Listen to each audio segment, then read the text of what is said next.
finance is a big deal. I had always wanted to tie us in to a local financial celebrity. I'll leave it at that. And went over and met with them. And they said, well, y'all are the same as military. No, we're not. And, well, you can just refer them to our website. Well, that was about 4 or 5 years ago. Last fall, I get a call. And it was Nick. And he said, you know, I like what you're doing. I'd like to work with you. And, you know, we were talking about being a peer advocate. I said, well, what do you do? He said, well, I'm retiring as an officer, but I'm a master financial planner for Dave Ramsey. And I said, God has a sense of humor, doesn't he? So Nick has joined us. He's going to present 2 hours of what he can do for 4 hours, right? Correct. He has a 4-hour seminar. So we're doing enough to give you all a taste of it. And if anybody wants to bring him in, that number is. So please welcome Nick. Thank you, guys. Well, it is an honor to be here. I can't tell you how amazing this journey has been since I started teaching. Before I get started, obviously my name is Nick Daugherty. I'm a semi-retired sergeant from the Grand Prairie, Texas Police Department. Semi-retired about 1.5 years ago, give or take, and I thought that my job as a reserve officer, because I'm still a reserve, was going to be to go across North Texas and teach this class. Little did I know that it would turn into what it has turned into, and going across the state of Texas, it's actually mandatory training. All 1,200 chiefs in the state of Texas have to go through this, to going across the nation and teaching building financial strength in first responder families. So before I get started, I mean, I'm here local. I mean, he's like 5 miles down the road, so everybody should know who Dave Ramsey is, right?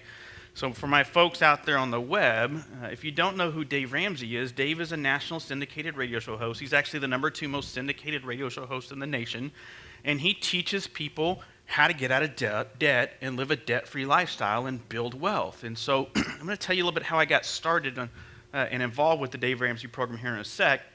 But one of my favorite quotes from Dave Ramsey is, if you'll live like no one else, later on in life, you get to truly live like no one else. The problem is, in our society, we live in an instant gratification society. Every single one of you in this room can literally go to any store you want to, and with the swipe of a credit card, heck, the swipe of a watch, you can literally buy whatever you want to.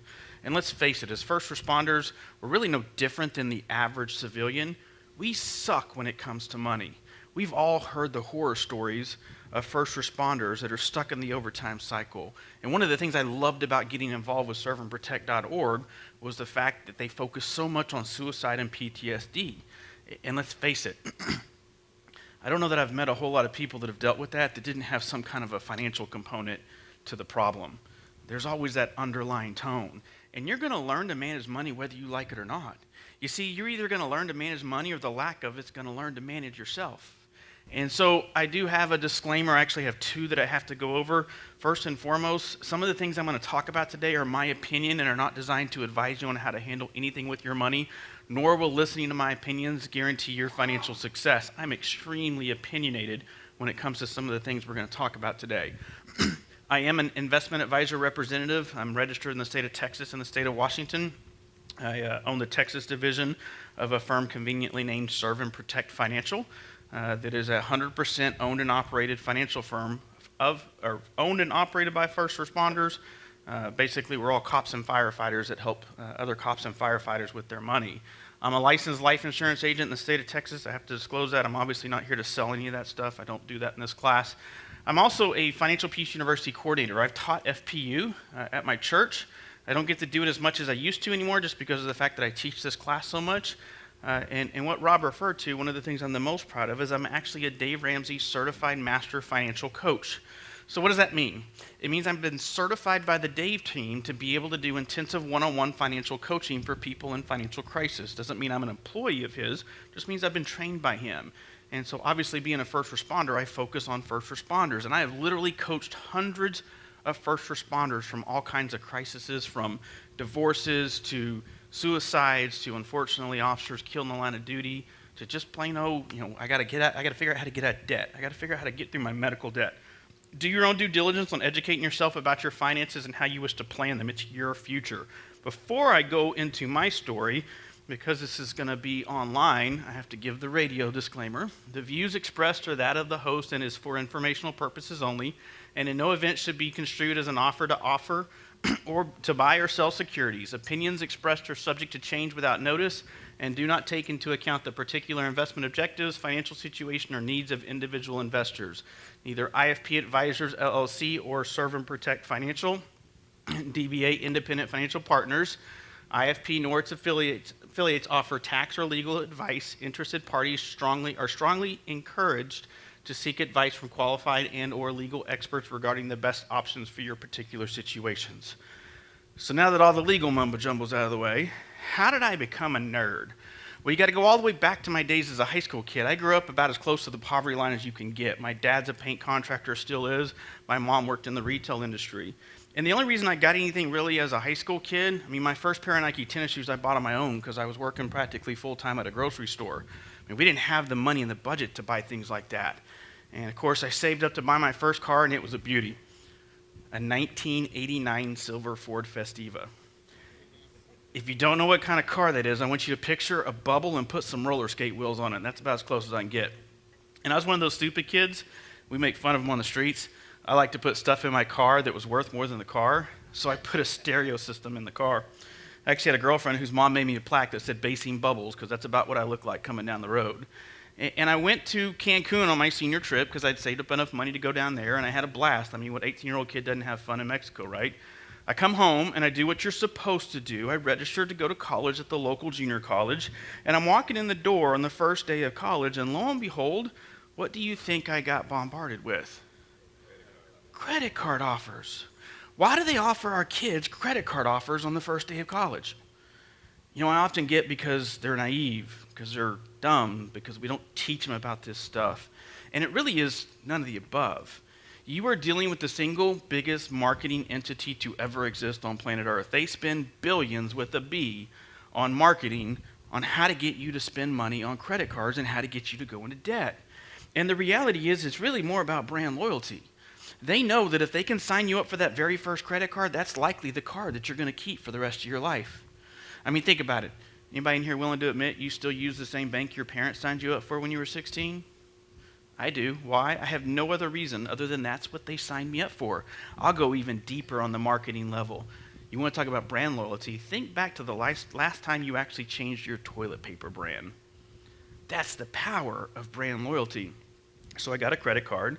The bubble wasn't a cool car, so I got myself a 1994 Honda Civic Coupe, and using my credit cards, I dropped over $2,000 worth of stereo equipment into it. I had so much fun my first year in Cancun, I went back a second time, and I got a call from the VP of sales when I got back, and he said, "Hey, Nick, we don't have anybody selling senior trips in North Texas. Would you be interested? Oh, by the way, if you sell senior trips for us, you get to live in Cancun, all expenses paid for 2.5 months out of every summer." I don't know a lot of 19-year-olds that aren't going to jump on that, so I literally quit my job at the grocery store on a Monday, dropped out of college the same day, flew to California Thursday, came home Sunday, and moved out of my parents' house on Friday. 12 days, go big or go home. And I was really, really good at selling senior trips. So good that in 1999, at the age of 19, I was making $48,000 a year plus commission. I actually took a pay cut to become a cop. So what happens when you hand a kid that came from nothing $48,000 a year plus commission? Stupid, with a lot of zeros at the end of it. How many of you guys in here are willing to admit that you've done stupid with zeros? Everybody raise your hand. That's part of growing up, right? You ain't really been alive unless you've done stupid with zeros. So I got rid of the Civic, and I bought myself a nice little 2001 Honda Accord Coupe. And using my credit cards, I dropped over $5,000 worth of stereo equipment into this car. By now, I'm starting to play the credit card game shuffle. You know what I'm talking about. Get another credit card, transfer your balance, 6 months, 0% interest, and then load up the next one, right? And I made the mistake one day of going to a car audio show. And I saw some really cool-looking cars, and I said, I want my cars to look just like that. And so the year before I became a cop, I dropped my car off at the car audio shop, had them rip out the stereo. By the way, you don't get any money back when you get rid of your stereo equipment. And I came home after 2 months in Cancun to a $21,000 stereo system. I had 17 speakers in this car, and you couldn't see any of them. It was always kind of interesting when I would pick up a date, because I used to always have to tell them, hey, when you get in the car, do me a favor, please don't put your foot through my $900 speaker in the floorboard. Yeah, that's a $900 speaker. There's 2 of them. It's one of the top cars in my division when it came to sound quality. And I don't say that because I'm proud of it, because it was the single stupidest thing I ever did with money. You see, I become a cop, and I'm driving home one day, and I realized I was in big trouble, because every time the bass hit in the car, the lights dimmed a little bit. Cars aren't designed to have that kind of power run through them. And I realized it was getting worse because it was starting to really dim. Like I practically had to have the gas pedal pressed just to get power to the car. And so I figured I destroyed the electrical system, so I ripped the stereo out hoping that would fix it, and it didn't.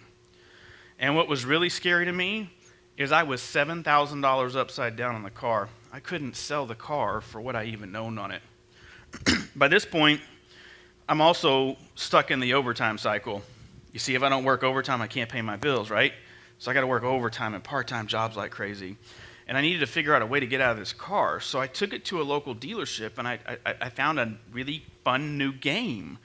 They said, don't worry about being $7,000 upside down in your car. We'll just roll that bad boy balance over to the next car, right? Which kind of car would you like? I said, man, that yellow Mach 1 Mustang's pretty. So I bought me a brand new yellow Mach 1 Mustang. Now, as a 24-year-old with a badge and a gun, how do you think I drove this car? I'm not justifying it, but man, I drove like crazy.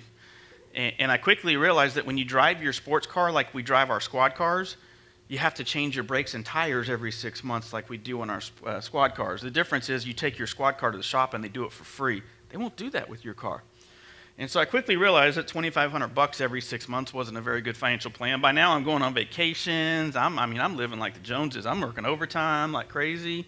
And I realized it was time to get rid of this car. Really the turning point in realizing to get rid of this car is I figured out it was time for me to grow up. You see, I had met this gorgeous girl named Carrie, and I realized she was the one. And I realized it was time for me to grow up. But I was so upside down on this car, because mind you, I rolled the $7,000 into this. I'm a year into this car. And so I took it back to the car dealership, and I said, hey, can we play the game again? And he said, you betcha, but let me tell you about a new game. They actually lied to me a little bit. They said, this is what the sophisticated buyers do in America. Millionaires buy their cars this way. And it was really kind of weird, because it's not really buying your car. They told me about how to rent my car, or AKA the lease. And so I said, man, sign me up for that. So I traded this car in, and I didn't just lease any car, because I'm making pretty good money and I'm working overtime, and I got debt out my eyeballs. But I figured, why not? So I leased me a $36,000 Acura TL. I want you to remember this car because we're going to come back to it. I remember coming home one day. I wrote an article for lawenforcementtoday.com, and it actually got put in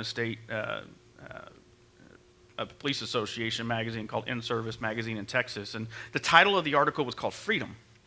And I remember coming home one day, and it was about midnight. I'd worked my entire shift of patrol. I'd worked 5 hours before that. Got to get my overtime in. And I was really tired, but I knew that I had to go do it the next day again, because I was to the point where if I didn't work overtime, I couldn't pay my bills.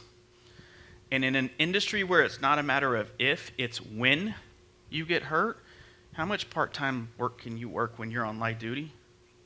Nothing. And what really terrified me is I walked over to the kitchen table, and there on the kitchen table, a stack of $80,000 in unsecured debt. And what really scared me, Carrie told me she'd marry me too, and I hadn't told her about that yet.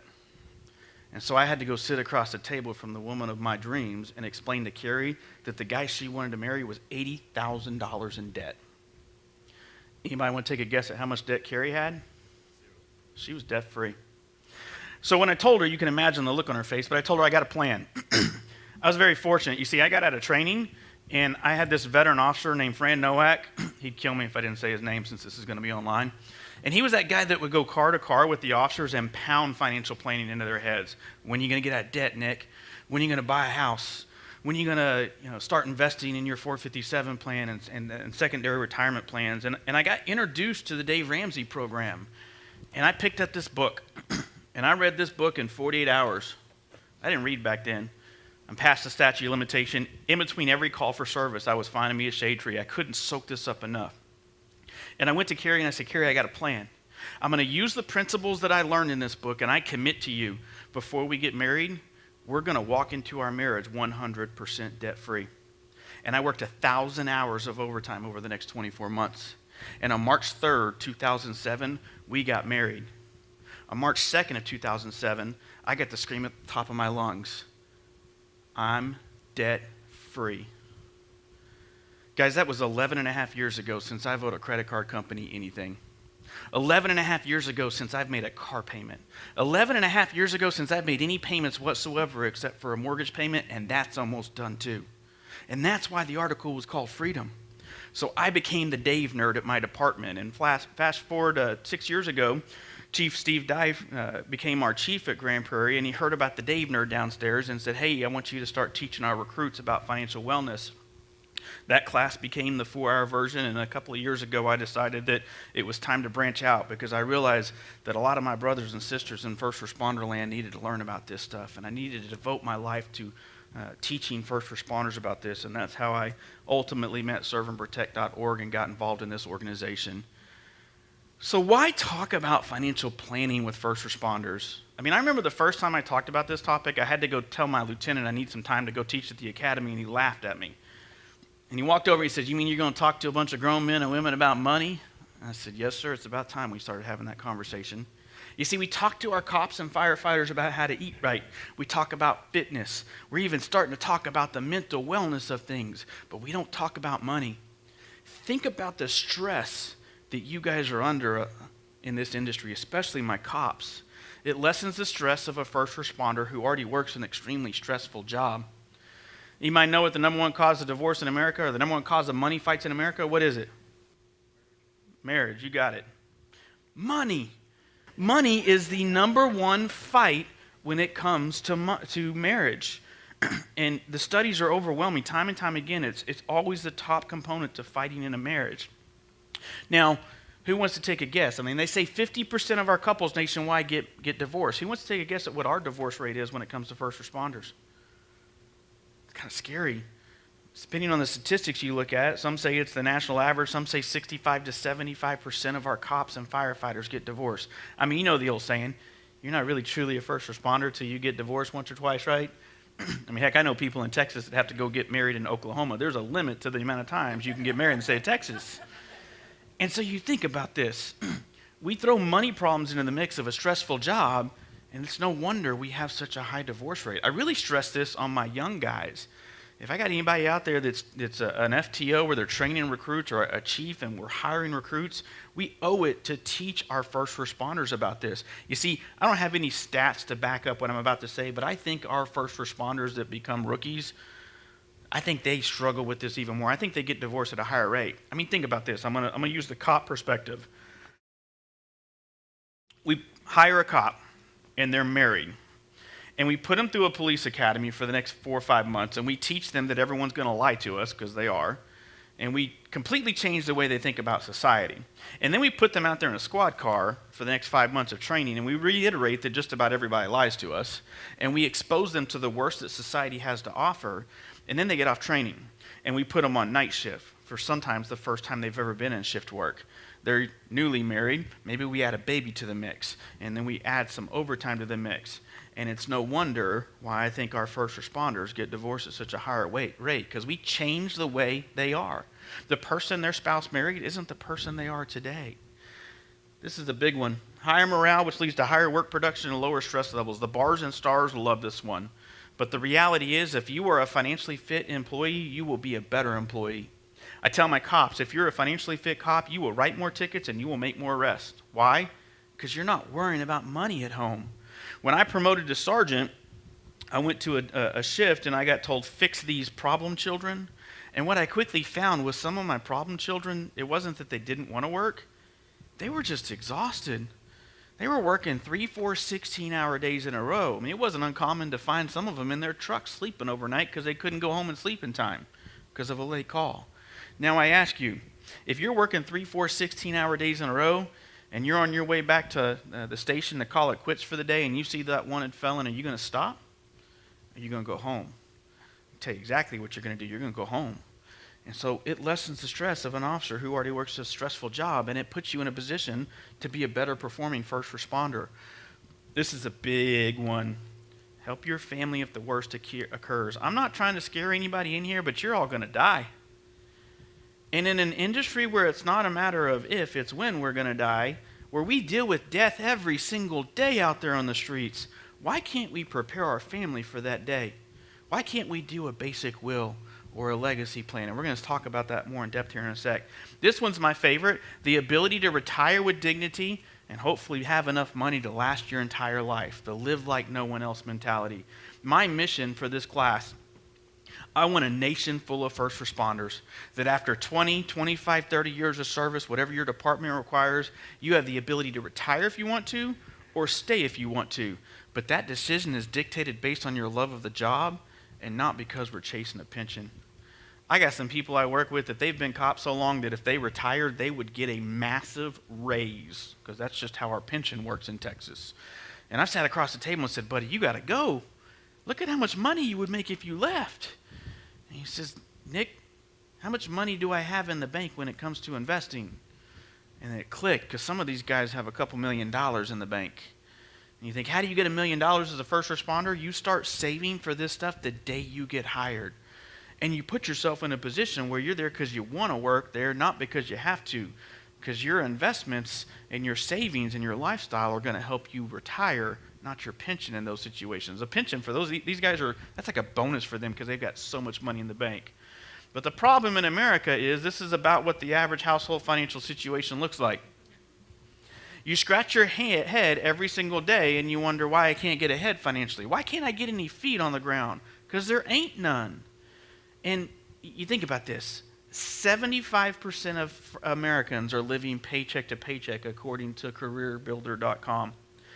And I think we're even worse about that in the first responder realm. Why? Well, two reasons. We got union departments and we got civil service departments. And I don't know about you guys, but in Texas we have a saying if you're a civil service department. It takes an act of God to get fired, even then you'll get your job back with back pay, right? And the reality is if you're not a civil service or you're not a union department, the chances of you losing your job are so slim to none. I mean, what are the chances anyone in America right now that's a first responder is going to get laid off? I mean, we're writing articles left and right about how we can't find enough cops and firefighters to work in our industry because the economy's so good right now. And even if you do get in trouble, I mean, we used to call it the Grand Prairie Grovel. If you get in trouble, you walk into that supervisor's office, you tuck your tail between your legs, and you do what? Tell the truth. And what's the worst that's going to happen? You're going to get a couple days off without pay that you're going to work overtime to make up anyways? I mean, as long as you tell the truth, you should be okay in your career. 66% of Americans have less than $1,000 in the bank to take care of the emergency that is going to happen. Statistically speaking, they say about 80% of you in this room are going to experience a $5,000 whoopsie every 10 years. We're going to talk about emergencies later. I've had a horrible year when it comes to emergencies. You'll see me favoring my left leg right now because I got out of my cast about a week and a half ago from breaking my leg. By the way, if your buddy ever calls you and asks you if you'll help him move a gun safe, the answer is no. 2 weeks after I broke my leg, I've got a massive leak in my office in my house from rain. Murphy moved into my house. And so I want you to think about this. If you only have $1,000 in the bank or you don't even have that, how are you going to take care of your financial emergencies? You're not. I want you to think back to the last time you had a financial catastrophe or a financial emergency. Was it the event that caused the stress, or was trying to figure out how to pay for the event that caused the stress? It's always the other. Of all the emergencies I've had this year, not one has stressed me out. Why? Because we planned for this stuff. We've got an emergency fund for this stuff. Does it suck? Yeah, it sucks. But I'm not stressing about how my family's going to be taken care of. My son Zach's not having to skip baseball season this year because I got to take care of the house. 43% of first responders, 43% of Americans spend more money than they earn. I think we're probably higher than that. I mean, all you got to do is go look at the parking lot of our police and fire departments to look at this one, right? I mean, we like to buy some really expensive toys. We like big trucks, right? We want lift kits. Why? Because it's cool, even if we don't even have land. We buy a lot of expensive things. 73% of Americans believe that debt is a necessity in your lives. Well, I'm here to tell you, I'm living testimony, sitting up here 11 and a half years debt-free. You don't have to have debt to be successful in life. But they've made you think you've got to have a good credit score to be successful. We're going to talk about that here in a sec. You see, if you keep on doing what you've been doing, you're going to keep on getting what you've been getting. And we're going to spend the next 20 minutes talking about a topic that none of you are going to get excited about. But it is the most important thing that we must do every single month. Anybody get excited about budgeting? Where's my nerds? You got to have some nerds. No nerds? Got one nerd, two nerds? I love budgeting with a passion. I'm the nerd. My wife is my free spirit. She could care less. And it's the number one thing we must do that we're not really doing. And I really kind of blame that on checkbooks. How many guys in here actually still write checks? Very few. For those of you that don't write checkbooks, think back to when you had a checkbook. What did you have to do with that checkbook in order to make sure it was okay every week? You had to balance that. How do we balance our checkbooks now? And hope your spouse ain't doing the same thing at the exact same time, right? And so we don't do budgets in America. And those of us that do budgets, you do what we call budget template syndrome. You put some stuff down on a piece of paper and scratch your head at the end of the month and wonder why nothing added up. What do you mean I spent $800 at the grocery store? I thought we only spent $500. You see, a budget template where you put some stuff down on a piece of paper and you don't track it the rest of the month, it's kind of like for my cops that go run search warrants. We call them, before they walk out the door, they have to do this thing called an operations plan. What's the plan for the search warrant? Who's going to hit the front door? Who's lead? Who's going to cover the AB side? Where's the nearest hospital if something happens? Who's the supervisor in charge? And you see, your biggest wealth building tool that you're ever going to have in your entire life is that paycheck that you get every 2 weeks or once a month or however you're paid. You see, if we don't put every dollar to work from that paycheck, it's very difficult to have adequate savings for emergencies. It's very difficult to have adequate savings for retirement planning. Why? Things happen and it causes us to fall off track. And if you're not tracking your budget by doing an every dollar budget, every dollar has a purpose and a place before the month begins and we track it throughout the month, you're not taking advantage of what those SWAT officers do when they get back. You see, they have to go through a debrief. They have to have an after-action plan. Did everything that we think was going to happen on that SWAT raid actually go according to plan? Or do we need to change some things and tweak some things next time we run it just to make sure it goes a little bit better? And that's what an every dollar budget is. Going throughout the month and tracking our finances to make sure that we're on track to spend $500 at the grocery store. Or are we going to pull from some other places? How many married folks do I have in the room? If you're married, you and your spouses are the CEOs of your companies, and you must do your budget together.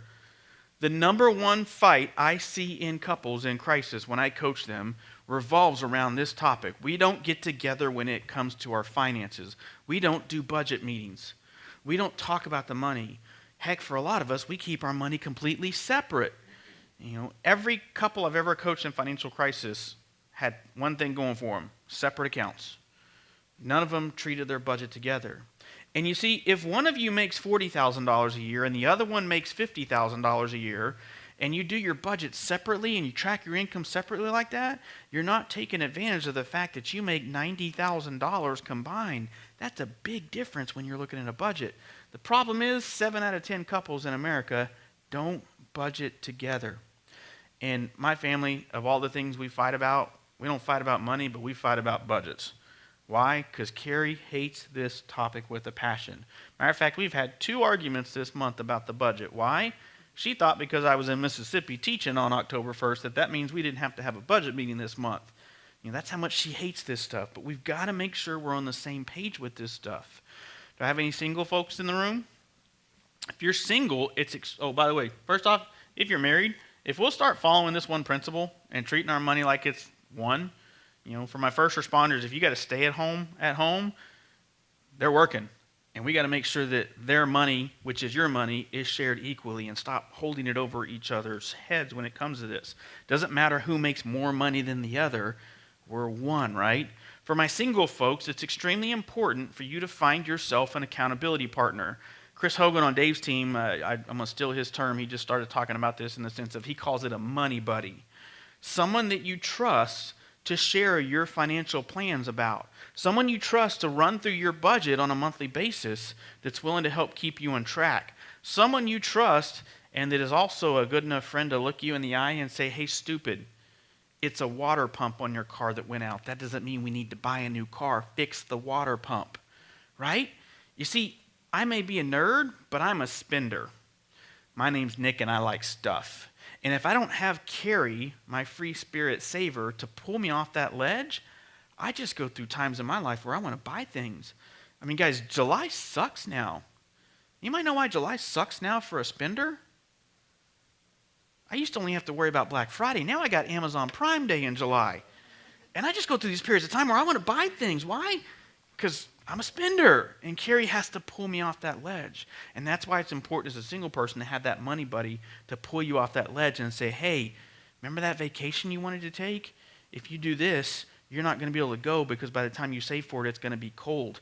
And it's not fun to go to Mexico when it's cold or wherever you're going to go on vacation. You see, this is a big one. Budgets are done together because what happens if the person that does the budget passes away? And I'm going to get deep. So I teach at the Concerns of Police Survivors National Conference I did last year, and I'm going in here in a couple weeks to teach again.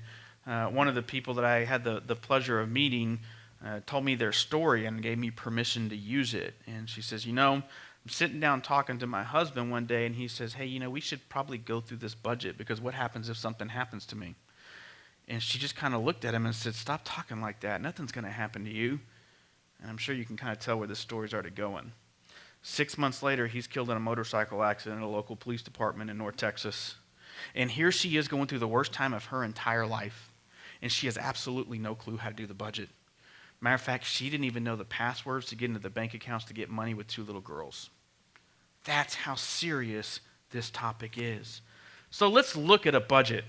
So this budget should look familiar to you if you've ever been involved with the Dave Ramsey program. This is the Excel spreadsheet that Dave uses in his FPU. It's the Excel spreadsheet or the budget that's in the back of every single one of his books. And so I use it as an example because it's a really good tool to help you figure out how to start the budget. And the first thing we've got to talk about when it comes to budget is our income. Where are we actually going to get our money to be able to pay our bills for that month? You can't build an every dollar budget if you don't know how much money you have to work with for the month. So I got a little mock income up here. I got a couple fake paychecks up here that I'm going to get paid. Then I've got this other category here. For first responders, do you know what that other category signifies? Extra jobs. Now I want you to change what you do with that extra job money. Because a lot of you do what I did. I think I'm going to make $800 this month in overtime. And if I think I'm going to make that and I use that for my budget and something happens to that part-time job, what did I just do to my budget? I wrecked it. Now I got to go find something to cut, right? So if I made $800 or $850 in overtime, that represents how much overtime I worked for the month of September. Why? Because September's done. So I know I got that to work with. So I use that for my October budget because that overtime job can't go away now, right? I've already earned that money. It's in my pocket. My money I'm going to make for October, I'm going to use that part-time job work for my November budget. I'm going to pay it forward so that if something happens and that job dries up or we get injured and we can't work it, it doesn't wreck my budget. All I know is I got $7,800 at the bottom of that table. And that means I got $7,800 to budget with. All $7,800 has to have a purpose and a place. I can't leave anything off the table, and I can't go over. The quick start budget, this is your ops plan for the search warrant. What do I think is going to happen for this month? And some of the stuff on here is kind of easy. I mean, the house payment, that don't really change a whole lot, right? That's pretty simple. You come down here to the electricity bill, and that's tough. I mean, in Dallas, I started paying August electricity bills in the month of May this year because summer came early. And so it's kind of tough to judge that sometimes. That can ebb and flow. And if it goes over, we got to find that extra money somewhere else in our budget to make it balance. Dave's famous for saying in some of his videos, we got to make our budget balance because we don't work in Congress.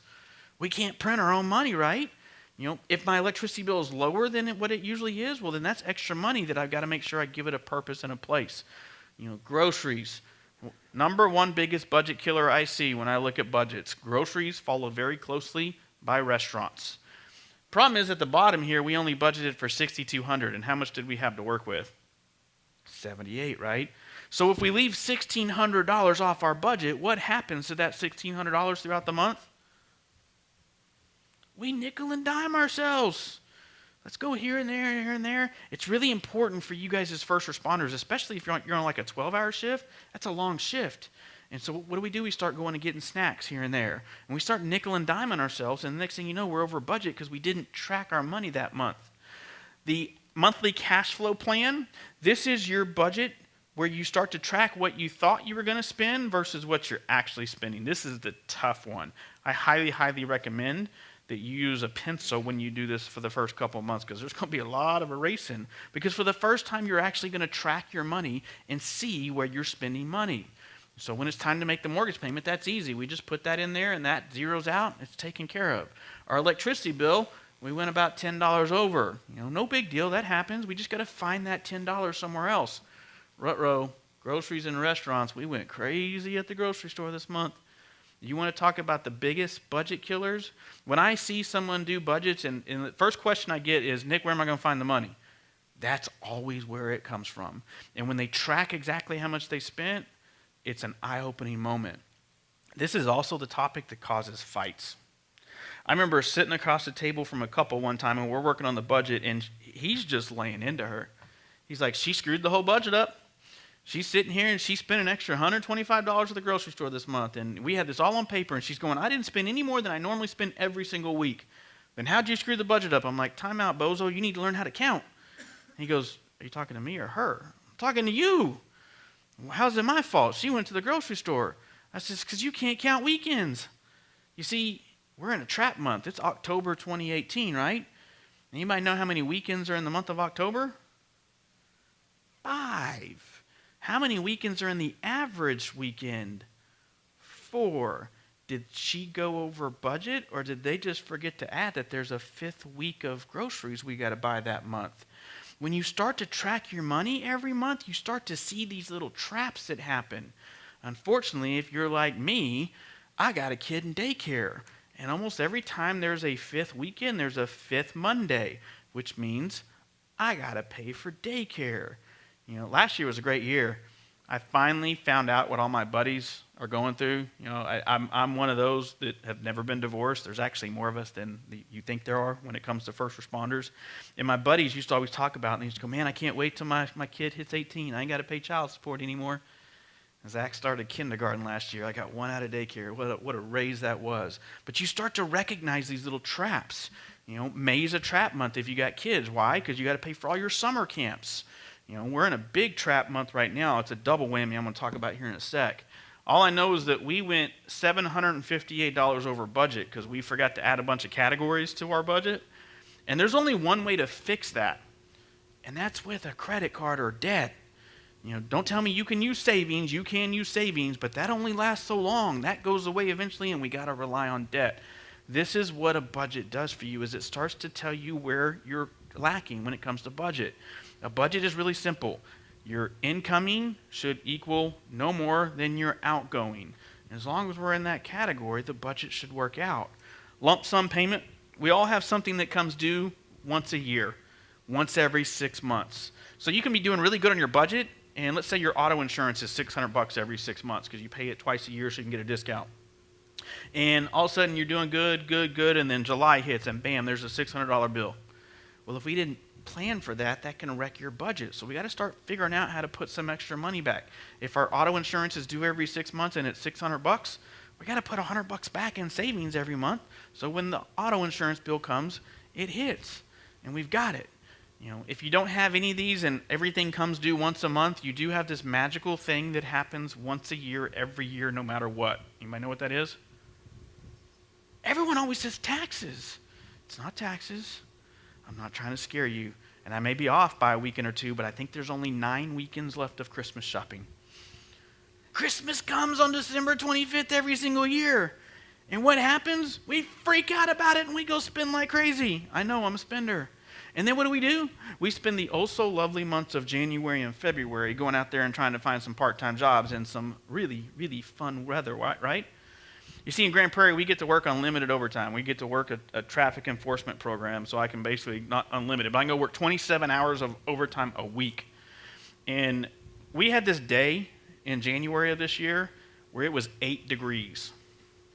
Now, I don't know about you, but motor jocks don't even like to write tickets in 8-degree weather. They hate that. I had cops out there in Grand Prairie working overtime that day. Why? Because we got to pay for Christmas. And so we got to make sure that we put some money back for Christmas. And that saved my butt this year. We're going to talk about that later. Now, I got Zach, he's 7, and I got Kylie, she's 3.5. So I got Christmas for them. But I also got this magical thing every October, November, and April that kills me. You might got young kids in here? You got young kids, you know what I'm talking about, right? It is birthday party Armageddon right now. It's like 3 birthday parties every single freaking weekend right now. Why? Because Valentine's Day is 9 months before.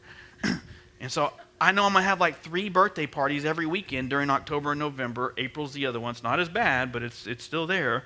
And so I know I got to put X amount of money back every single month to take care of birthdays because my friends won't go along with my plan. I wish I could just convince my friends to say, hey, let's just all hang out and not exchange gifts. It sure would save us a lot of money, right? And, so I got to make sure I take care of that with Christmas. If you aim at nothing, you will hit it every single time.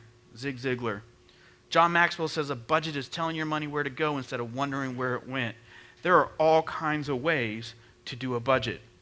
I'm a huge fan in the beginning of doing the tried and true pencil to paper. Why? Because there's a lot of erasing that's going to go on because for the first time you're going to truly track your money. Once you get efficient with this, there are all kinds of websites out there that you can use.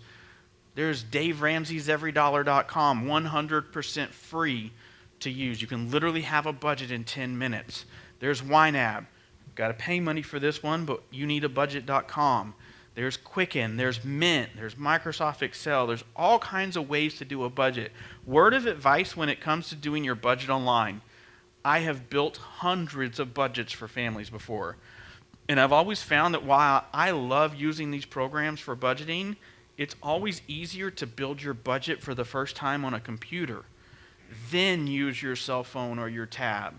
What I found is that when you start to try to do these on a cell phone or a tab, sometimes it can get a little cumbersome and confusing. And what happens when you get confusing trying to build a budget? You just stop. And so I actually, as much as I love using my cell phone, I actually still, after all these years of doing my budget online, I still use the computer version because it's just easier for me to navigate than the budget on the phone.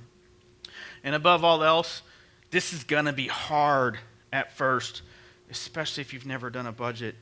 We're going to have a lot of conflicts during the first couple of months probably because for the first time you're going to truly communicate about how money works in the family. And I don't want you to hold that against your spouse because trust me, you have things that are driving them just as much crazy with your spending habits that they're doing. We all have those things, and it's about finding that happy balance when it comes to that. You know, me and my wife have a rule when it comes to our budget. First and foremost, we're married. So that means we're one. And so that means that all of our money flows through one account. We have a joint account. Everything paycheck goes into that account. Everything bill comes out of that account. Why? Because we're married. Now, I have a rule with her, and she has a rule with me. It's really a rule for me because I'm a spender. You see, if I want to go buy something out of my budget or out of our budget, and it's over a certain dollar amount, and we didn't talk about it during the monthly budget meeting, I must call and ask for permission to buy it. Yes, guys, I said, ask your wife for permission to buy something. It's not about the permission. It's about making sure that we're on the same page and that purchase that I make is not going to wreck some of our plans down the road. She has to do the same exact thing with this same amount of money. Why? Because we're married. She just never calls me because I'm the spender. So that's that agreement we have to make sure we're working together. We do have our own separate accounts. You can call it an allowance account. Dave Ramsey calls it the blow account. Money that we put aside every month to just blow on whatever. We both get the exact same amount. Doesn't matter who makes more than the other. Why? Because we're married. And the primary purpose for that account is so that I can go buy something for her as a gift and she doesn't know what I'm spending on her. But the other primary purpose is over time as that allowance account grows, if I want to go buy a toy, I can go buy whatever I want to out of that without asking for permission, and so can she. Any questions about the budget? I know it's such a fun topic to talk about. It is the most crucial thing that you must do. And by the way, when you start to win with money, the budget's even more important. I see all too often, I get to work with some really wealthy people. A lot of them have the title cop and firefighter, which is really inspiring to see.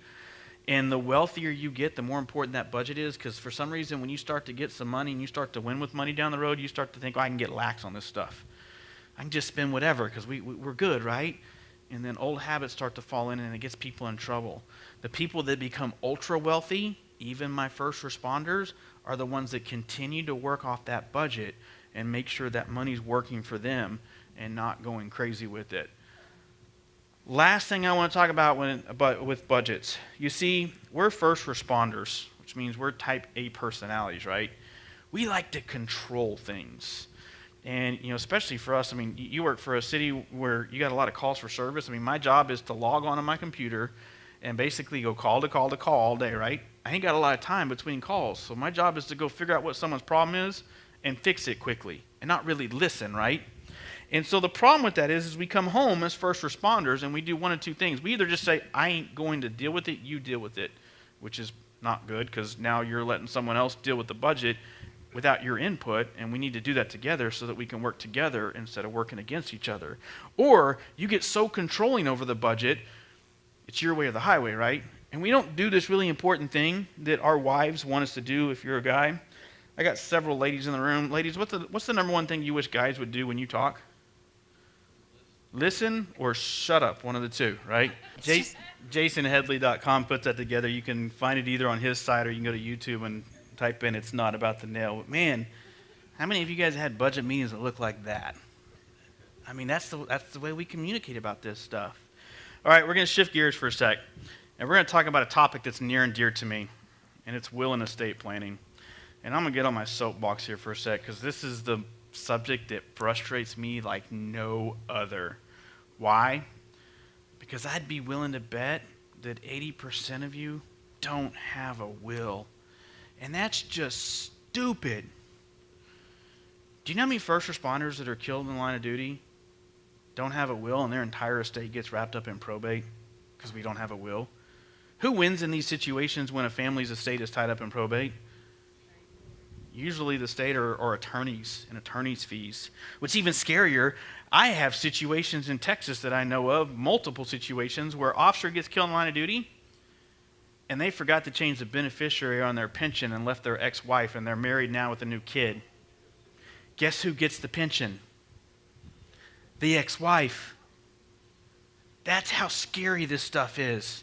We've got to ensure that we're changing our beneficiaries and we're looking at this stuff on a regular basis. You should be pulling out all of your stuff, retirement accounts, pensions, life insurance, and making sure the beneficiaries are up to date at least every 1 to 2 years. So let's talk about the will. By the way, it frustrates me that you don't have a will, because anybody know how much it costs for a first responder to get a will in America? It's free.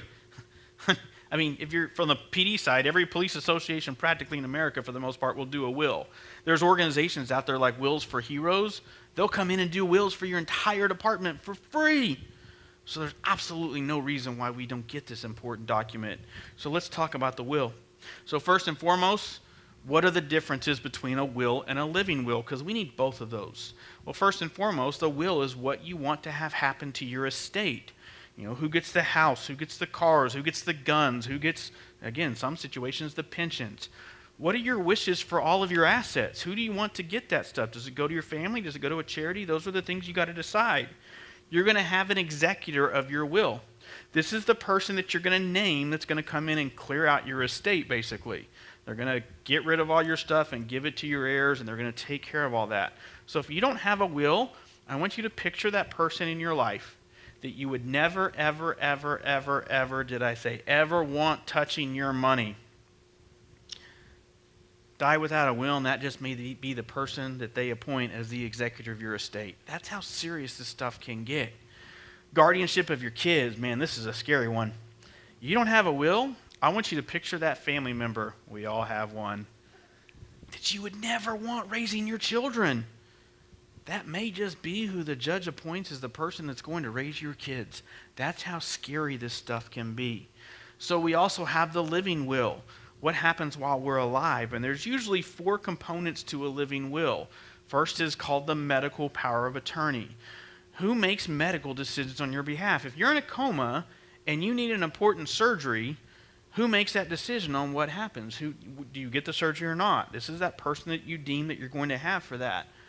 The financial power of attorney, sometimes it's called the durable power of attorney. This is a piece of paper that, again, says something along the lines of usually of upon your medical incapacitation as ruled by a licensed physician in a court of law, makes financial decisions for your behalf. And I really think this is a big one. Why? Because we talked about earlier, 75% of Americans are living paycheck to paycheck. So if you and your spouse are in a car accident and you're in a coma for 4 months, is the house payment still due every month? Are your car payments still due every month? Yeah. And can mom and dad afford 2 house payments? 4 car payments? 4 cell phone bills? The list goes on. But you got to be careful with this one. It's got to be someone that you trust to do this.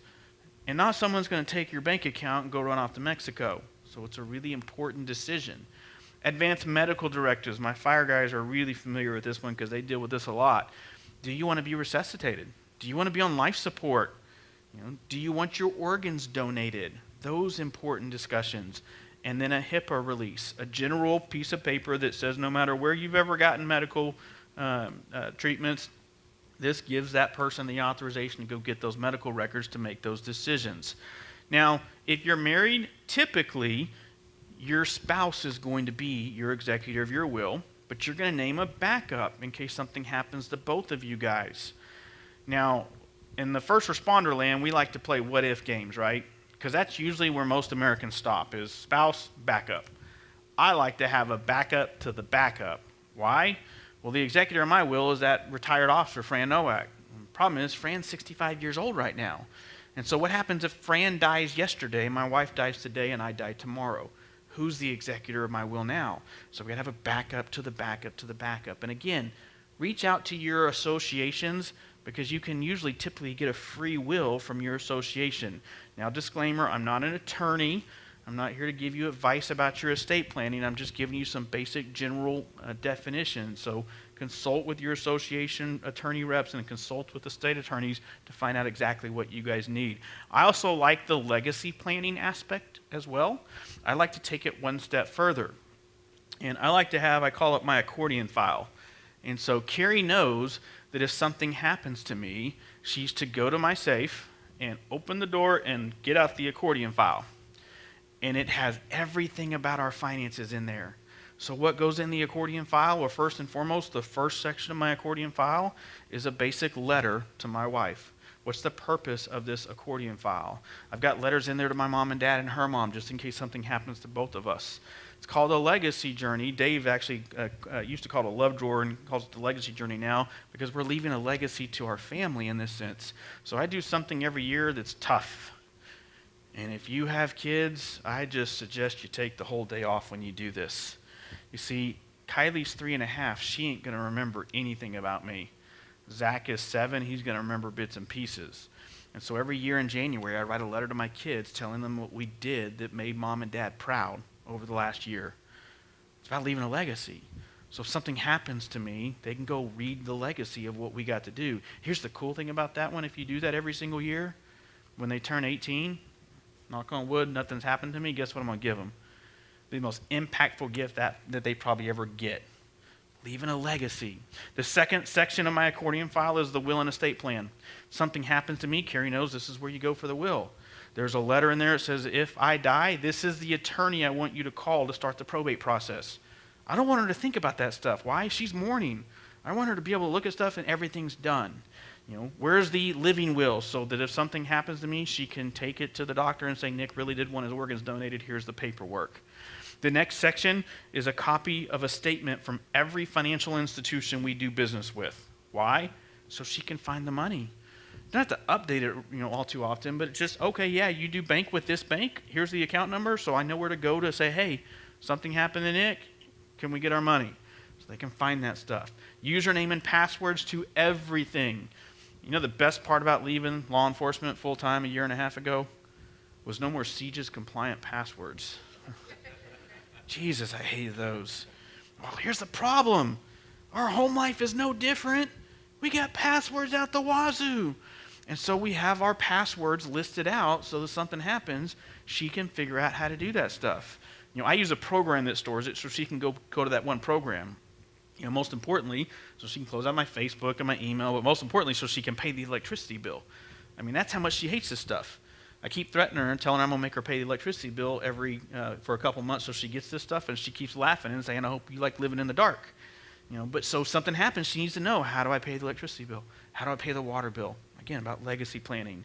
The next section is 3 years worth of income taxes, because the IRS doesn't really care if you die. They'll audit you tomorrow. So they need to know where those income taxes are. Who did your taxes? Was it a CPA? Was it online? How do they get in contact with those people? The next section is important financial documents, like you don't think it's an important thing until you need it. Your Social Security card, maybe a passport, maybe a deed to the house or title to a car. And then, of course, I've got 12 months worth of budgets. That's part of the legacy plan. I don't have to keep that in the safe, because Carrie can go log onto our budgeting software and she can look at 24 months worth of budget, so she knows how we did our budget going forward. She knows where those traps are. And you got to keep it safe.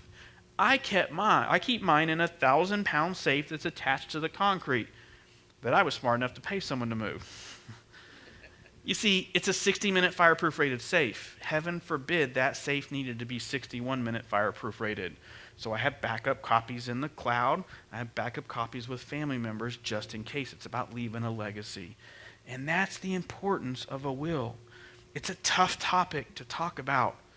But I know if something happens to me, the last thing Carrie's got to worry about is that stuff. She can grieve. There's a really good resource out there to do a lot of this legacy drawer planning. If you go to the Concerns of Police Survivors webpage, they have an end of watch paperwork. Fire guys, you can steal it. It applies for you guys. It has some really important things on there. It goes over all this stuff as well. But, it has some important questions on there like, hey, if I get killed in the line of duty, this is the officer I want the chief taken to tell my spouse. That's a tough one. But it's important. Heaven forbid the chief picks the person that your family has hated their entire life as the cop that goes and tells your spouse. And there's actually a lot of departments out there that give their officers and firefighters the option to do this. And they keep it on file. It's sealed, so nobody can get it unless there's a crisis like that. Any questions about dying? I know it's so fun. We talk about budgets first, and then we talk about dying second. But I know it's not exactly the most fun topics to talk about, but it is the most crucial things to talk about. It's kind of like the cornerstone of a building. We got to make sure our budget's in order, and we got to make sure our will and estate planning is in order. So I'm going to shift gears, and we're going to talk about the subject that I am probably the most passionate about. It's the reason why I have a disclaimer in the first part of the class that says my opinions are my opinions, basically. We're going to talk about debt. You see, I'm really biased when it comes to debt. And I know a lot of people will argue with me and they'll debate with me that you can use debt responsibly. And yeah, I get some people can, even though you'll not convince me of that, because I've sat across the table from hurt. I've never sat across the table from someone that was struggling financially because they were debt-free.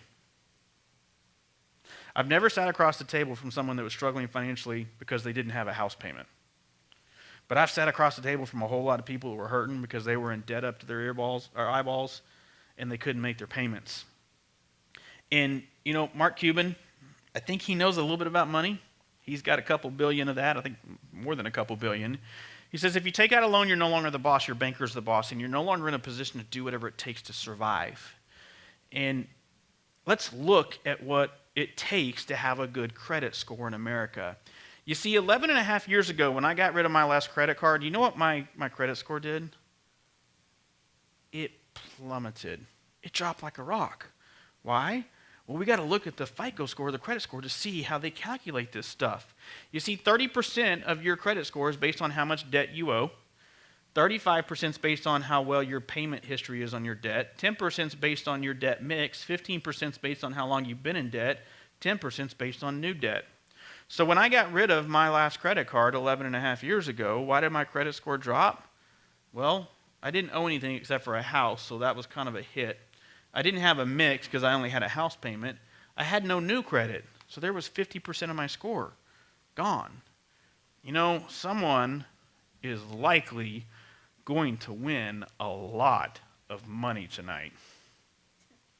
$1.6 billion, a lot of money. So whoever wins the $1.6 billion, and they take the cash value of it, and I think it's like $956 million, and they deposit that into their account on Monday, does anybody know what's going to happen to their credit score?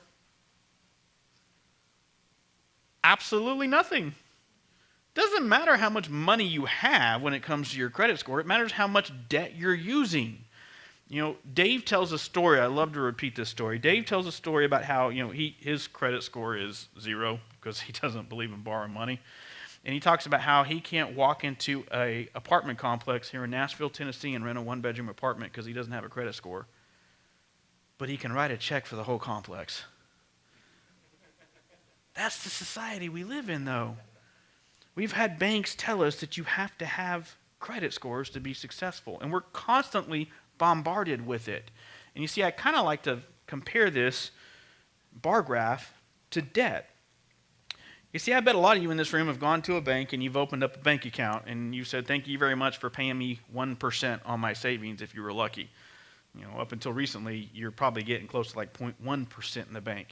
And I bet when you opened up that bank account or that savings or checking account, about 14 days later, you walked out to your mailbox and you had this lovely envelope that said, thank you for opening up your account with our bank. Would you like to borrow it back at 25% interest with a credit card? That's how this stuff works. We give them our money so that they can then in turn loan it back out to us at 25%, sometimes higher. Now, if I handed you guys a contract right now and I said, if you give me $10,000, I will guarantee you a 25% rate of return on your money, how many of you guys would sign that contract? Everybody would, right?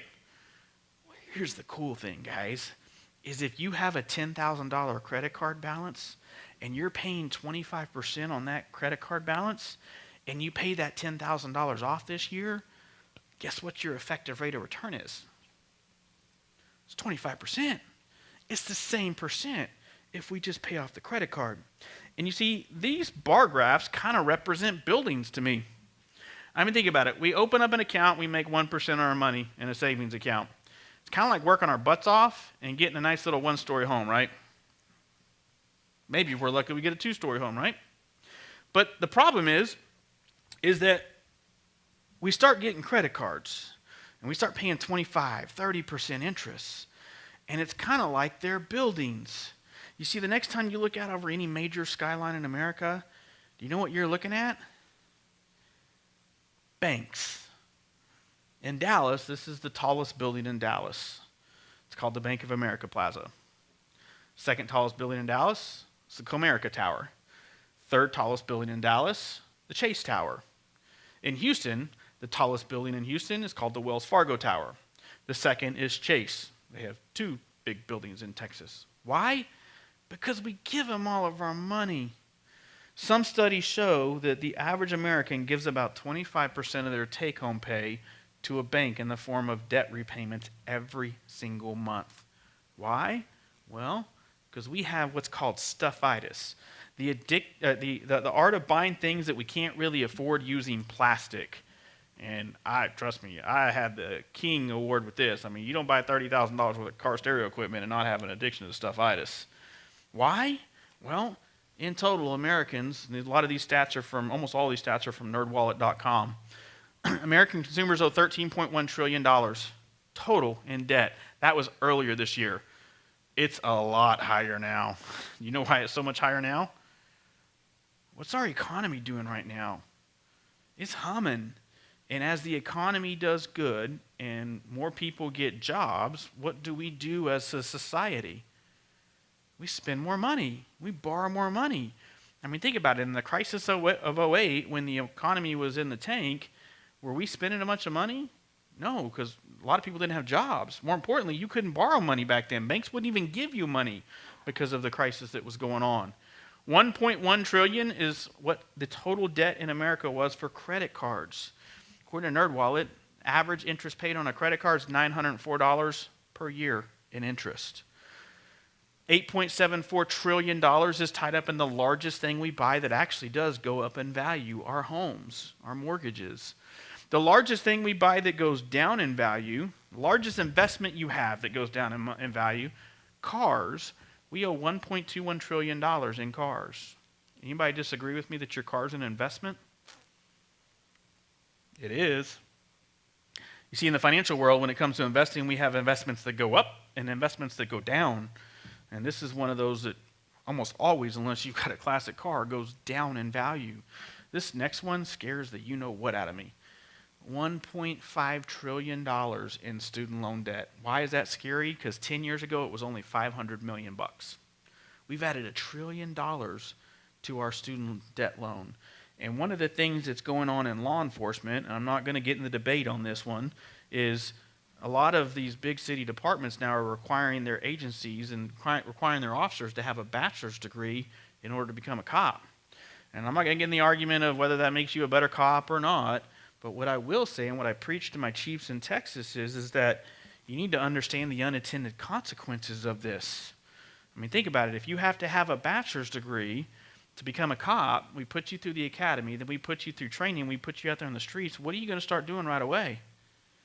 Working part-time jobs to pay your student loan debt. And we've now thrust you into the overtime cycle before you even started your career because we got to pay off the student loan debt because it's getting crazy out there with that. You know, average credit card debt in America, according to NerdWallet, is almost $16,000. Average new auto loan is $31,000. Average mortgage debt, $187,000. Average student loan debt, $46,000. This next stat scares the crap out of me. Grant Cardone says if you have no debt and $10 in your pocket, you have a greater net worth than 25% of America. $10 is all it takes to be richer than 25% of America. That's insane. I'm not here to get all biblical on you, so if you don't like the Bible, don't pay attention to the fact this is a Bible verse. Proverbs 22:7, the rich rule over the poor and the borrower is slave to the lender. Think about that. You know, I used to think this meme was funny till I started coaching, and I started coaching cops and firefighters with like $150,000 in auto loan debt on 2 cars that ain't even close to worth that. Why? Because that car dealership will play that game with you over and over again. They'll let you continue to roll that balance over and over until they get scared and they say time out.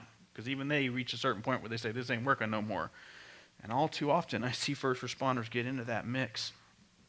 Before we watch this video, when surveyed, the Forbes 400, by the way, the Forbes 400 are the 400 richest people in America. This is the 1% of the 1%ers. When surveyed, they were asked, what's the number one key to building wealth in America? 75% replied that becoming and staying debt-free was the number one key to building wealth in America. You see, I was a field training sergeant, and so anytime a recruit got released from training, they had to come to me before they started their work on the streets by themselves. And I used to pull them into the office, and I used to tell them one of my favorite quotes from a guy that lived in Dallas but was from Mississippi, from Yazoo, Mississippi, Zig Ziglar. And I used to tell that recruit, if you want a good case of stinking thinking, hang out with a bunch of people that got stinking thinking. And I'd say, rookie, if you want to be a successful cop here, those are the cops you need to go eat lunch with. They will teach you everything they know. That's the best of the best at this department. Hang out with them, and you will be a better cop because of it. If you want to hate this place, and you want to become really grumpy, there he is. We all got one in our apartment, right? That nobody wants to be around because they're grumpy. They hate this place because they can't leave. You hang out with them, what happens to you? You become grumpy. Well, here's the cool thing. If you want to be rich in America, hang out with people that are rich and study what they do and mimic what they do. The cool thing is Thomas Stanley did it for us. Thomas Stanley wrote a series of books. The first one was called The Millionaire Next Door, where he studied the habits of millionaires in America. He followed that book up with a book called The Millionaire Mind, where he studied the habits of decamillionaires, 10 million net worth. My favorite book he ever wrote, just because I love the title of it, is a book where he studied the habits of wealthy people versus the spending habits of broke people. And the title of the book is called Stop Acting Rich. First and foremost, according to his studies, 85% of millionaires in America are first generation rich. They built it from nothing. The average millionaire in America, according to his studies, live in the same middle class neighborhoods that you and I live in. You wouldn't even recognize them. Here's my favorite stat. He found that the average millionaire in America never, ever, ever, ever buys a brand new car. They just don't do it. They do drive luxury cars. They drive really nice cars, but they buy them 2 and 3 years old. I'm really looking forward to a new book. Chris Hogan, one of Dave's personalities, wrote a book called Everyday Millionaire, and I can't wait. It's coming out in January, and it's probably one of the most comprehensive studies of millionaires ever conducted. And in one of his commercials he did for it, he actually had a firefighter in the commercial, and he's asking these ordinary millionaires, if you've ever made more than $200,000 a year, step across the line. Well, that's not the firefighter, right? It's not any first responder in America unless you're a chief or something in a big, big city. He asked, if you're a millionaire in this room and you've inherited more than $200,000 or $300,000, step across the line. Hardly anybody steps across the line. These are ordinary people that build ordinary or extraordinary wealth. Why? Because they listened to the principles of living a debt-free lifestyle and building wealth that way. They were disciplined with their money. And so let's talk about some of the things they do to market credit cards. Before we start talking about how they market credit cards to you guys, I want to talk to you about how Visa, MasterCard, Discover, and American Express market credit cards to your children. It's called kiddie branding, and they do it on a massive, massive scale. And so I want you to think back to that time where you had a little kid, and you know how it goes when you got a 1-year-old. They get attached to a toy, and if you take it away from them, they scream like bloody murder, and so you just let them have it because you don't want to listen to the screaming, right? So Kylie turned 1. And she got her first little purse. Come on, let's go shopping. The only reason I have this is because we got 2. And she really actually didn't get attached to the purse, but for 3 months, I could not pry a pink plastic credit card from her hands. So here we are teaching my 1-year-old daughter that to be successful in life, she's got to have a pink plastic credit card and an iPhone in her purse. I'm still trying to figure out who gave this to her. We're a Samsung family. I come home one day from work, and we live in a neighborhood where there's a ton of kids, so we pass toys around like crazy because it's cheaper that way. And so I come home, and I looked at my wife, and I said, can you give me the scissors? And she says, why? I said, because Kylie's playing with the pink cash register. And when you scanned the pink credit card machine, it said credit approved. Not debit, credit approved. I mean, let's talk about your teenagers. Anybody in here bought the game of Life recently, the board game of Life? In order to win at the game of life, you must have Visa. Anybody remember what one of Visa's biggest marketing campaigns was a couple years ago? Life takes Visa. Remember that slogan? So your 10-year-old kid, in order to win at the game of life, must have a Visa card. And they walk into school on the first day of college, and lo and behold, what's there?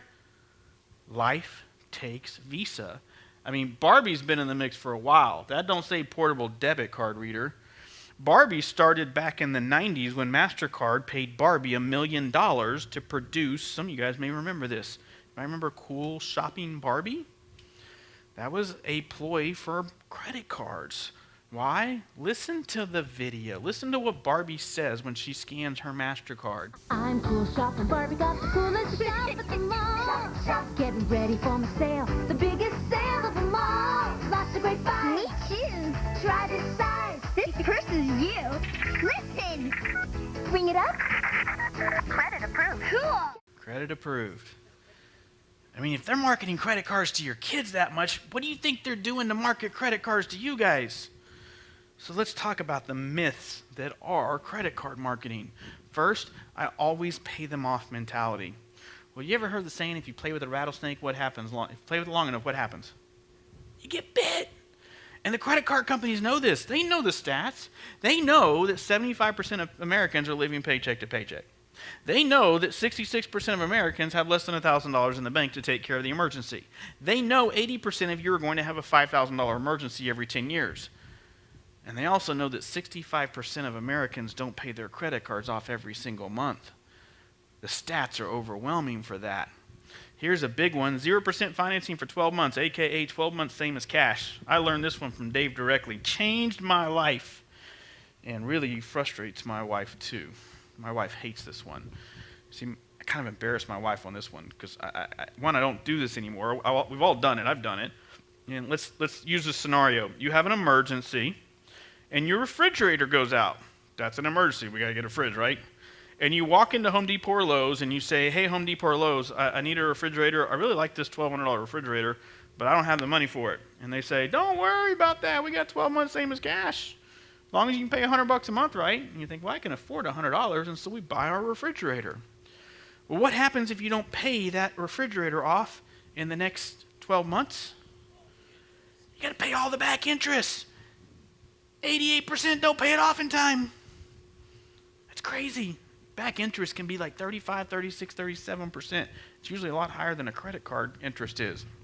Well, what if I told you that you agreed you could save $100 a month? So after 10 months, you got $1,000, don't you? What if I told you you could walk into that Home Depot or Lowe's and pay $1,000 for the $1,200 refrigerator with cash? And if you can do that, is that the same as 12 months, same as cash? Or did you just save $200? How? Negotiating. Something we just don't do in this country, which is really, really weird. Anybody here been to Mexico? When you've been to Mexico, have you ever bought anything from the flea market? Did you ever pay what they asked you to pay at the flea market on the first try? So why is it we cross the international border and we come back to U.S. and it's like, ooh, it says $1,200, that's what we got to pay. We got to start negotiating. I've been in just about every major retail store you can think of, and I've negotiated. I've bought TVs from Best Buy with cash for a discount. You got to be careful when you go to Best Buy, though, because the kids are there, and you got to go, this is money. They've never seen some of this stuff before. You know, I've bought furniture from just about every store in North Texas you can think of. You have the same stores here. How? Cash. I bought a mattress back in January. I hope you never have to shop for a mattress. It is brutal. Jeez, it's brutal. You know, sorry, Chief Dye. There are two things I hate, CrossFit and marathoning, and we have to do them both at Grand Prairie. I'd rather do that than go buy another mattress.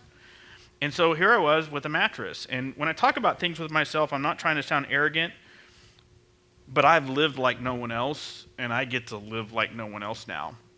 And so we found the mattress that we wanted. It was at Mattress Firm. It was $3,500 for the mattress. And I went up to the sales guy and I said, this is the mattress that we want. He says, Mr. Daugherty, we've got one heck of a deal. 5 years, 0% interest, same as cash. I said, wow, 5 years, 0% interest? It's the best deal we ever had. I said, that's insane. He goes, well, I know. I go, no, that's insane. Anybody would do that. He goes, excuse me? I said, buddy, I don't borrow money. He says, he kind of gives me a weird look. I said, I pay cash for everything, sir. I said, and I need a deal. By the time I got done with him, he had given me $1,200 off the mattress. That's why my wife hates going to this, because I embarrass her. Most people walked out of that store that day with a $3,500 mattress. Guess what paid for almost all 4 airline tickets for my family vacation this summer? The mattress. Why? Because I got cash and I asked. And I'm going to teach you some things when it comes to negotiating. And I learned this from Dave Ramsey's lessons on this, so I'm kind of stealing this from him. When you need something and you go buy it, first off, you got to have cash. And when you're ready to ask for the deal, I want you to watch what I'm going to do. Hey, Mr. Sales Guy, I like this refrigerator. I'd like to get it for $1,000. I got $1,000 cash right here. That's all I got, buddy. Can you make me a deal?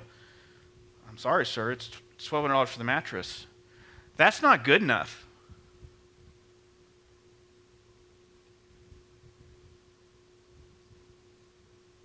He wants me to talk. It's awkward, right?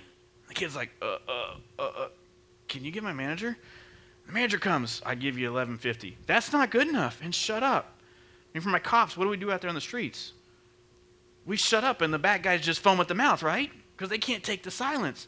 Well, let's use that for our advantage in this. And if they won't give me the deal, you know what I do?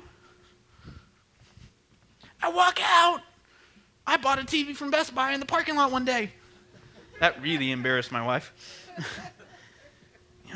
I walk out because someone else, I know there's another store that'll give it to me for a discount. I'll find it. That's how this stuff works.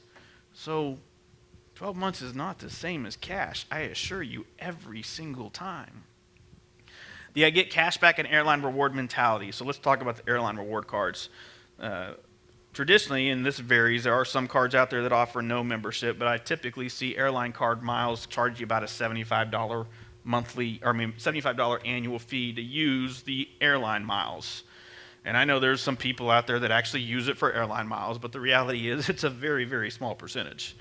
The average person, right, or someone in this room right now could fly back and forth to Pluto 3 times with the unused airline miles just in America. And so we get an airline card that we don't really use for airline rewards. Now you throw $75 in an annual membership fee on it. You throw the average interest paid of $904 on top of that. So we, in essence, just paid $1,000 to use an airline card to buy us a ticket that we could have gone and paid $350 for. But instead we paid $1,000 for it. And the reality is, again, we just don't use it for it. My wife Carrie used to travel, and she used to have an American Airlines Advantage American Airlines number. And she didn't travel that much, so she only got like 3,800 miles. So when they were about to expire, they sent her a letter and said, your miles are about to expire. Would you like some magazines instead? I thought you're an airline. Why are they trying to sell us magazines? Because they know how many people are going to continue to pay that stuff. And I was like, just let it expire. We got the same stupid letter this year. I wish I'd kept the one last year so I could prove that. I thought they expired last year, and we got the same one. The reality is people just don't use the airline miles. And again, those that do, when you factor in interest, almost always you could write a check for the airline or for the air ticket versus what you're spending in interest. Cashback. I get cashback rewards. Oftentimes get in debates with people about this. When I'm getting cash back on the things that I already spend money on, I'm beating the bank at their own game. And I'm like, what kind of return are we getting here? I'm getting like $600, $700, $800 a month or a year off of cash back from the banks. I'm like, man, we're talking about some life-changing money here, aren't we? Yeah, you can get cash back, but the reality is that they've done the studies. And they know that most people will spend their time chasing down credit card rewards by spending more on the credit card. And I know this is true for me because back in the day when I decided to become debt-free, I went gazelle intense. I went crazy. I went on Dave Ramsey's envelope program, and that's not for the faint of heart because you see, when you're on the envelope program, if you say you're going to spend $400 on groceries, you go get 4 Uncle Bens and you put them in an envelope. And if by the third week of the month you ain't got no more Uncle Bens, you ain't got no more groceries. There ain't no card to back you up. And I know I spend more than I ever did because I use a debit card for my transactions now, and I know I overspend on groceries versus the cash mentality. They've done the statistics that show we spend on average 12 to 18% more when we use credit instead of cash. Why? Because you just don't have the same feelings of the pain. MIT did a study that showed when you use a credit card, it doesn't activate the pain receptors. If I hand you $100, do you have a little bit of an ouchie moment? It hurts a little bit. You don't want to give Uncle Ben up. McDonald's average ticket, if using a credit card, $7 versus $4.50. Almost doubled their ticket prices by adding credit cards. Hotel vending machines accept credit cards now. Why? Their sales went up 178% just because they started accepting credit cards for the convenient factor. You can't beat the credit card companies at their own game. They spend too much money on this stuff to get you to spend more. Mark Cuban says if you've got $25, $50, or $100,000, you're better off paying out the debt because it's a guaranteed rate of return on your money. So let's talk about cars. Let's dig the knife a little deeper. Why don't millionaires in America buy brand new cars? Because they understand what depreciation is. You see, a brand new car, the minute you drive it off the lot, loses 11% of its value according to Edmunds.com. So you take the average car price in America, according to Kelley Blue Book, of $34,648, and the minute you drive it off the lot, you lose 11%, which is $3,800, just because you had a new car. So for an analogy, you paid $3,800 to get the same new car smell that the car wash will give you. That's how this stuff works. You take the first year depreciation, and we just lost $8,000 in value on the car. After 3 years, we've lost $15,000 in value. We've taken $34,648, turned it into $19,000, and wonder why we can't get ahead financially. Well, let me give you another analogy. We all have extra retirement accounts we can start, right? Outside of our pensions. Maybe it's a 457 plan. Maybe it's a 403B or a 401k plan. How many of you would take $34,648 and put it in your supplemental retirement plan? And every 3 years you open up your statement and magically it was only worth $19,000. Would you do that again? Over and over again every 3 years?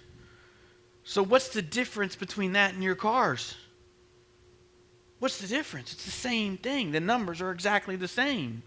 Same thing when it comes, by the way, effectively, if you buy a brand new car in America, every Monday for the first 3 years, I just want you to take $100 bills, roll down your window, throw it out. That's what we're doing, guys. Every single month before we even make a car payment. And then you got leases, the most expensive way to drive your car. Ever notice how the average lease in America is 36 months?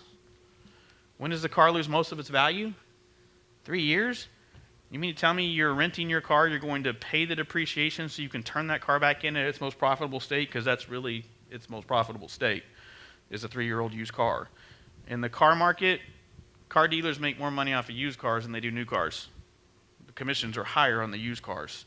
That's how leasing works. So let's talk about what that vehicle is really costing you. They always have a car payment mentality.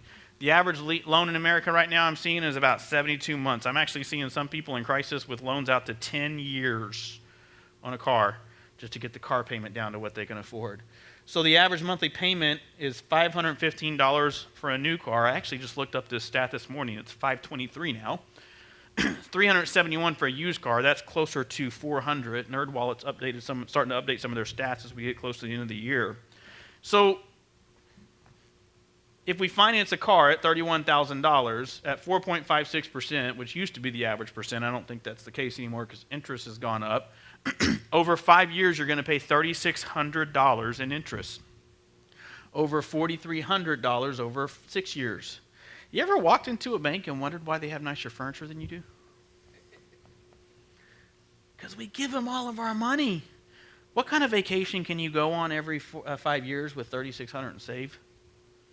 Now, I told you I haven't had a car payment in 11 and a half years. I've bought a lot of cars in that time period.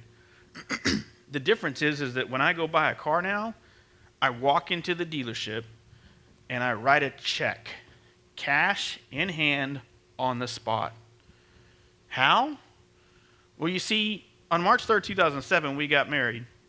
And you don't pay off $80,000 in debt by working 1,000 hours of overtime. The numbers don't work. That's not enough.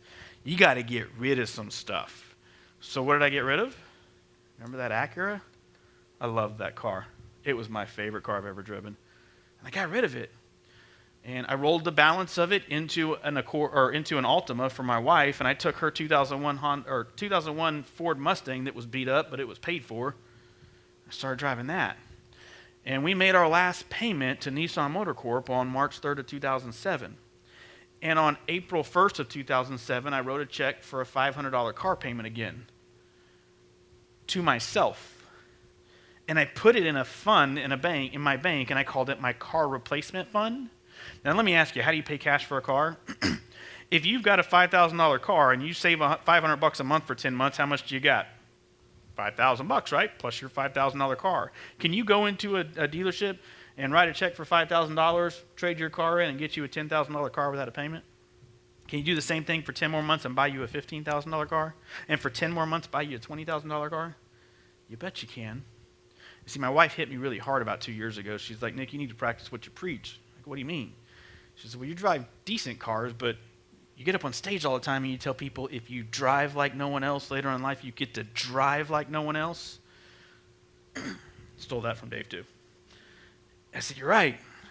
And so I started saving 2 years ago, actually 3 now, because I wanted my car back. So last December, I walked into a dealership and I bought myself a $30,000 Acura TL. 2 years old, fully loaded, cash in hand on the spot. That's not meant to brag. It's meant to highlight how you do this. But it highlights something else too. Because think about this. If while I was saving $30,000, if we had a financial crisis and I went through my entire emergency fund, could I have just gone and bought me a $5,000 car and taken care of my family with the savings? Yeah. With a $30,000 paid for car, if I go through a financial crisis and I go through my entire savings account and I need some money, can I take that car to any dealership in America, get me a $5,000 car and get me a check to take care of my family? You can't do that when you got a car payment. We got to change the narrative, guys. We got to flip the script. That's how you start to build financial strength. Albert Einstein said the definition of insanity is doing the same thing over and over again and expecting different results. By the way, if you take $515 and you invest it in a good growth stock mutual fund from age 25 to age 60, age 30 to age 65, any time period like that, and it makes 10% a year on average annual growth, it turns into $1.84 million. What kind of car can you buy with $1.84 million? Anything you want. What if I'm half wrong and you don't make 10%, but I'm half wrong and you end up with $900,000 in the bank? Shut up. What can you buy with $900,000 in the bank? You see, we got to change this narrative. I want you to look at that picture, because that's what wealth looks like in America. If that wasn't Warren Buffett and Bill Gates, would that look like two grandpas to you? Worth $100 billion? You see, this is the land of the free and the home of the brave, but if we don't wake up, it's going to turn into the land of dreams forgotten and the home of the broke. We've got to change the way we think about debt in America, guys. Average American gives 25% of their take-home pay to a bank. What could we do if we didn't have those payments? What could we do if we donated 10% of that money to our favorite charity or our church? Think we could change some lives? Think we would need the same amount of government programs we have? We wouldn't. So let's talk about retirement planning a little bit. So I want to talk about your pension. And the things I want to highlight when it comes to your pension are, it's great, but it ain't enough. We got to do supplemental retirement planning when it comes to this. We can't rely on our pension. There's this documentary coming out tonight on PBS about the state of pensions in America. And while there are some good ones, there's some not so good ones. And so we got to understand what our pension is. First and foremost, it's not going to be enough usually in most situations. There's 3 pension strategies we need to make sure we adhere to when we look at this stuff, though. We got to make sure when we're doing our pension and we select our options that we maximize our pension. How do we get as much money out of our pension as possible? How do we do it income tax efficiently? And also, how do we do it to make sure we protect the pension? If something happens to me, I want to make sure my wife is taken care of. And you need to consult with your pension benefits to find out how to do these things. Don't just do what your buddy tells you to do because you think they know what they're talking about. Get with your pension companies. Make sure you understand your pension. Get with a financial advisor that understands this stuff so that they can help walk you through this. There are other ways we can save for retirement. Outside of the pension, we can look at IRAs. There are traditional IRAs. They're pre-tax account. The money that goes in is pre-tax. So we get to write that off this year, but when we take it out, we're going to pay taxes on what we put in plus what we're going to take out. So the whole account, money we put in plus the growth, is taxable. The Roth IRA is another type of a retirement account. That's your after-tax account. The money we put into this is our take-home pay. So we've already been taxed on that, right? So since we've already been taxed on it, as it grows tax-free. So when we take our money out, as long as the account's been open for 5 years, that's tax-free money. And that's what you need to focus on when it comes to your retirement planning. You need to focus on what kind of account you're going to use. Am I going to use a pre-tax account or an after-tax account? And again, you need to consult with a financial advisor, and you need to consult with your benefits, with your departments, to find out what types of an account you have access to and which is best for you. Don't get so scared about the stock market, guys. The only people that get hurt on roller coasters are the ones that jump off. And yeah, we're dealing with some volatile times in the stock market. It's a really bad day on the stock market on today's date. It's going down like crazy. These are long-term growths, though. We're going to see a lot of roller coasters. And when you start to consult with financial planners and your benefits coordinators on your different 457 deferred comp accounts, They'll help you with determining how much risk you want and how much risk exposure you're going to have in the market. As you get older, hopefully you're not as risky at that point. You're going to protect your money, so we're not going to be as exposed to the stock market. The younger you are, the more exposure we're likely going to have in the stock market because, again, we can afford those types of risks typically in that situation. If you didn't get on the roller coaster for the stock market, this is what the stock market as of August 31st had done since March 9th of 2009. The Dow was up over almost 295. It's down a little bit, but it's still at record levels when you take into consideration where it was 9 years ago. The S&P 500 was up over 323%. The NASDAQ 519. Now again, those numbers have backed off a little bit, but they're still massive numbers. And if you didn't get in the stock market and you didn't play on the roller coaster, you didn't get to take advantage of the longest bull market we've ever seen in the history of the United States of America. Now, you guys should all have access to secondary retirement plans with your departments, whether it's a 457, a 401k, or a 403b. Again, check with your departments to see which one of these accounts you have access to and which one's best for you. All these accounts currently, you can put up to $18,500 into them annually if you're under the age of 50, $24,500 over the age of 50. If you've got a 457, that's kind of cool because it's a deferred comp. You're agreeing to defer your compensation today so that you can take that compensation later on. So that means when you leave your department, if you have a 457 plan and you're 49 years of age, you can take that money typically without a 10% penalty. Be careful with that though, because it's a retirement account. And when you take money out of your retirement accounts, even though you can at the age of 49, if you're not retired, that can affect your ability to retire later when you truly want to. And again, if they have a company match, explore that, find out if your plan has that, take advantage of that match. It's free money. The one thing I want you to think about doing when it comes to your retirement accounts contributions, most people look at it from the standpoint of I'm going to put $50 a month into I'm going to start it with $50 a month. And I think that's horrible advice. I hear people tell their rookies all the time, go start your account and do $50 a month. Why do I think that's bad advice? Human nature, because 10 years from now, guess how much they're still contributing? $50 a month. Instead, let's change the narrative, guys. Let's do a percent of our check. Maybe let's start with 1%, because that's kind of cool. If you get a raise, what does your 1% get? It gets a raise. We get to compound the compound interest. So let's stop looking and focusing on dollar amounts, and let's see if we can change it and do a percent of our check. You want to get really fun? If they allow you to, sign up for adding a percent every year when you get a raise. You want to talk about some growth down the road, and that allows you to retire with that secondary retirement, so if something ever happens to your pension, you were prepared so that we can retire when we want to retire instead of staying because we have to stay. Again, all these numbers, you can go to the irs.gov to get the updated numbers and how these accounts work as well. Last couple things I want to talk about. I'm going to talk about some pitfalls that officers fall into. First off, we don't plan. And this is not just first responders, this is all of America. And I'm going to ask you a really interesting question when it comes to this topic. How many of you guys in here have been on a vacation? Everybody raise your hand. I want you to think about when you went on your last vacation.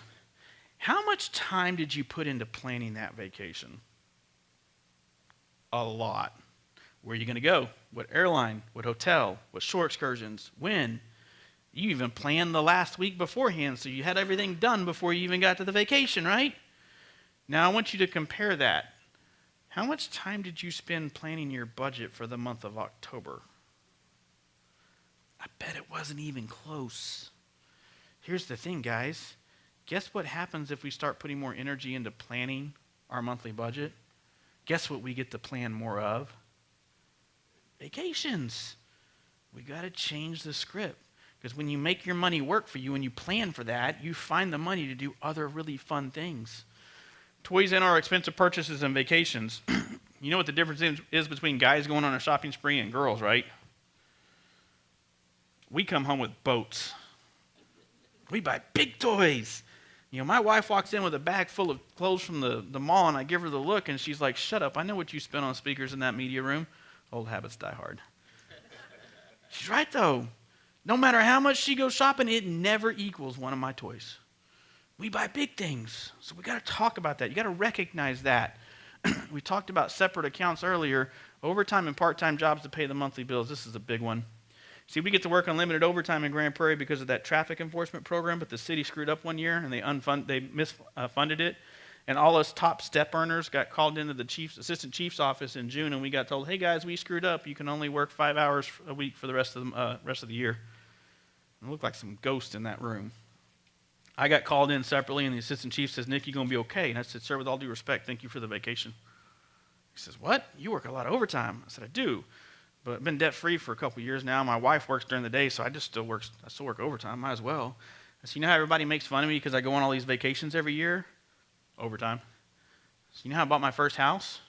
Overtime. You know how I fully funded my wife's 401k plan for the last 11 years until a couple years ago? Overtime. That's what overtime is for. It's not to elevate our standard of living. It's to build our financial strength so that we can do the things we want to do without that hurting us. And so I said, "Thank you for my vacation," and kept going. Now, I worked 4,000 hours of overtime in the first 9 years of my career. And on November 1st of 2011, I quit cold turkey. I think payroll wanted to make sure I was still alive. Anybody know why I quit working overtime November 1st of 2011? You don't ever get your time back with him, guys. Never. He was born. It's killing me. It's been raining like crazy in Dallas. I mean, like crazy. And what kills me, I missed his T-ball game last night and tonight too. Not anyone's fault. Just that's the rain. We've had that much rain. You can't go back and be the T-ball coach when you're working a part-time job. You can't be at the princess parties. Look at that smile. Love her to death. Man, she's driving us crazy with these terrible threes. You can't be there for your kids. This is a phenomenal career. It's a noble career. It's a job. And we don't give up that, our family, for this. It's always the other way around. And that's why I quit working overtime. I could have paid my house off by now, but I wouldn't have had my time back with them. We're going to wrap this class up. And again, live within your means. We're going to wrap this class up with the book that started it all. Dave Ramsey's Total Money Makeover, 7 Steps to Financial Freedom. I believe in this book so much that I go through hundreds of copies a year. And so at the end of this class, someone in this class is going to get a free copy of the book, and I'm actually going to give a free Financial Peace University kit out for someone that's ready to start the journey and change their family tree. No discipline seems enjoyable at the time, but painful. Later on, however, it yields the fruit of peace and righteousness to those that have been trained by it. Dave Ramsey's 7 baby steps, 7 intense steps to financial freedom. We follow them in order, and we focus one at a time. Baby step 1, save $1,000 as fast as you can. Stop everything you're doing and find a way to get $1,000 in the bank account for a baby emergency fund. Why? Because if I'm going to become debt-free, I got to figure out how to get $1,000 so that if I need that money, I've got it there to take care of things. Because what's going to happen is you're going to start focusing on paying your debt off, and you're going to walk out one day and there's going to be a flat tire. And if you don't have $1,000 to take care of the flat tire, how are we going to fix the flat tire? We're going to scan a credit card, right? We're going to fix it. You know, I love these Dave quotes. Dave says, sell so much stuff the kids think they're next. Name your dog eBay. Whatever it takes to get $1,000. We all have enough crap in our house to sell to get $1,000. We're first responders. We got plenty of part-time jobs we can work to get $1,000. That's why it should only take you a couple months to get through this part. What's it used for? Emergencies. It's not used because there's a really good deal on a brand new gun. It's for emergencies only. Baby step 2, the debt snowball. I want you to list all your debts from smallest to largest. I don't care about the interest rate anymore. I only care about the smallest payments. Why? I need victories. You know, what do they tell you? If you've ever been through counseling, what counselors are focused on giving you a small victory because that gives you a win and that keeps you motivated. That's what the baby steps are. That's what the debt snowball is. I need wins and I need them quick to stay motivated at this. So let's list our debts from smallest to largest. So I got a little baby emergency or baby debt snowball here. I've got some medical debt. I got a couple credit cards. I got a car loan and a student loan. I'm going to get gazelle intense and I'm going to pay the monthly minimum on every single one of these except for the smallest. That medical debt, I'm going to throw everything I can at it. I'm going to work some overtime. I'm going to sell some stuff, and it shouldn't take you very long at all. And you're going to do just like I did. I stayed motivated because I would walk up to my refrigerator where my debt snowball was, and every time I paid off that smallest debt, I would take a big old fat black Sharpie marker and put a big old fat black line through it. You just had a victory. You just had a win.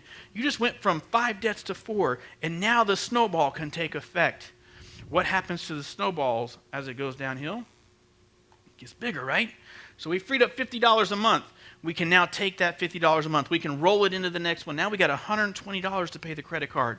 We're still working some overtime. We're still selling some stuff. And before you know it, this snowball starts to take off, and it gets bigger and bigger. And next thing you know, we even paid off the car. And we just freed up $648 a month in payments.